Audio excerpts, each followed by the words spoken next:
After the Fulham game, we hinted that Spurs were not at their best state, and with Liverpool's form, despite the 2 consecutive league draws, we had no doubts in our minds here at Panenka that the 3 points were going to be ours. Want to know the reason behind our confidence? Well, it's mainly because the Reds have every tool possible to take advantage of Ange Postecoglou's side and exploit their weaknesses. And guess what? That's exactly what happened as we completely dismantled the Spurs in a 6-3 win, keeping us comfortably on top of the league. Now we feel sorry for you if you missed the game for whatever reason. That was arguably the match of the season, and it was definitely Dominic Szoboszlai's best performance in a Liverpool shirt so far. And no, guys, it's not because he scored. So if you did miss the game, or if you want to learn exactly how Arne Slot took Spurs part by part, hit those like and subscribe buttons, and let us jump straight into our analysis.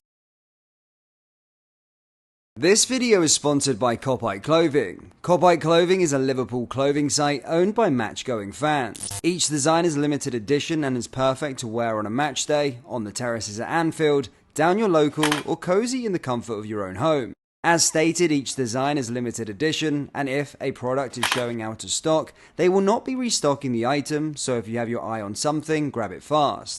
Lastly, Clothing wants fellow Reds to be 100% satisfied with their orders, so if there is a reason you're not happy, they will refund you with no questions asked. Head over to copiclothing.com or down into the link in the description to get all of your Liverpool merchandise. Anyway, let's get back into today's video. Other than Ibrahima Konate, who is still sidelined due to injury, we can all agree that that team was our best possible lineup. Alisson remained in goal with Joe Gomez partnering Virgil van Dijk as centre-backs, while Trent Alexander-Arnold and Andrew Robertson occupied the flanks. The midfield trio consisted of Alexis McAllister, Ryan Gravenberch, and Dominic Szoboszlai, while Cody Gakpo, Luis Diaz, and Mo Salah formed the front line. As we have learned by now, Liverpool starts building out from the back in the usual 4-2-4 shape, which you can see here in all its glory. The aim is to manipulate Spurs' block from one side to the other to create spaces for our wide players to attack. However, this wouldn't be possible without constant movement, which is exactly where Dominic Szoboszlai comes in. You can see him here occupying the right half space. From that position, his task is to either make runs behind the line or occupy free spaces to provide passing options and help manipulate the Spurs block. In this sequence, space was created for Diaz to attack after Trent played a lovely switch to that area. We'll focus on Zobo a moment later, but for now, let us explore how manipulating the Spurs block got us the opener. You can see us here circulating possession in the same 4-2-4 structure. However, notice how tucked in Salah is compared to earlier. The aim behind his positioning here is to drag Spence from the left-back position and create space for Trent to receive on the right-hand side. Once the ball is progressed to the final third, we quickly switch to Trent, and we all know what our right back is capable of producing once you give him all that time and space. That was some lovely cross he put into Diaz to give us the lead.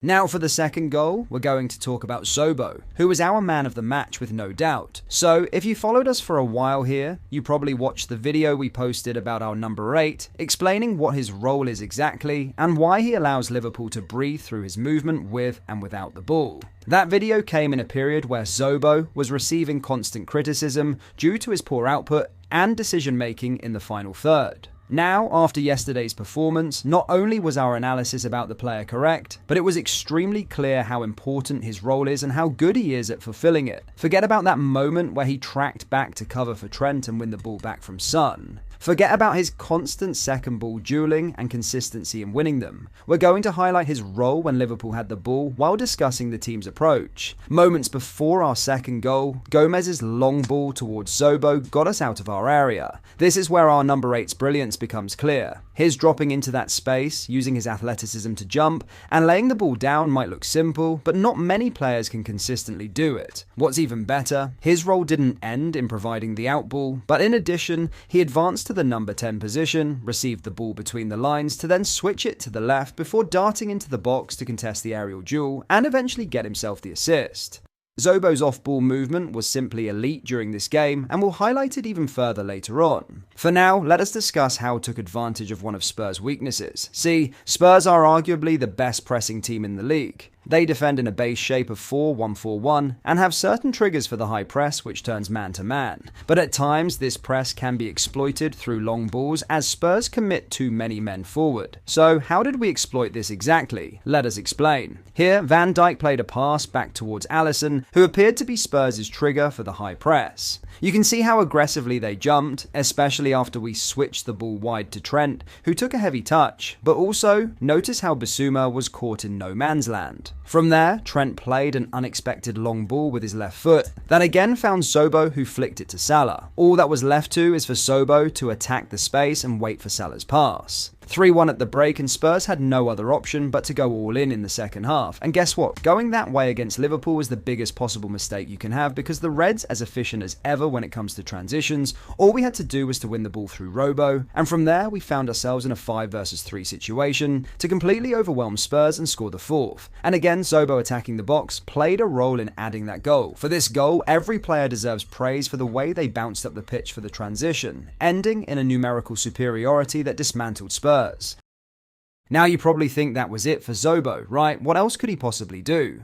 Well, wrong. We said we're going to highlight his off-ball movement even further, and that's what we'll do with our fifth goal. Again, the fifth came from a transition moment, but notice here Szobo's off-ball movement to get on Gray's blindside to provide the assist. Again, these are simple details, and maybe it's why his role is often overlooked, but they show how intelligent the player is at exploiting every possible moment. Now, we would be repeating ourselves if we went on to analyse our sixth goal, because it also came from a transition. This brings us to our final point. Under slot, we can hurt teams in two completely different ways.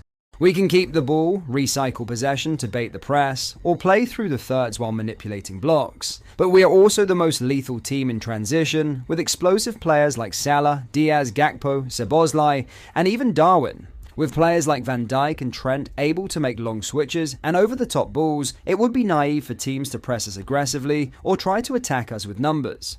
Sure, no one saw us comfortably leading the league table at this point and dismantling teams left, right and centre, but in hindsight, the control Arne Slot brought to this Liverpool team shows how important it is to dominate games with the ball. It's basically Klopp's squad that was suited to transition football, so imagine if we got the profiles Arne Slot needs to implement his system even better. The sky would be the limit.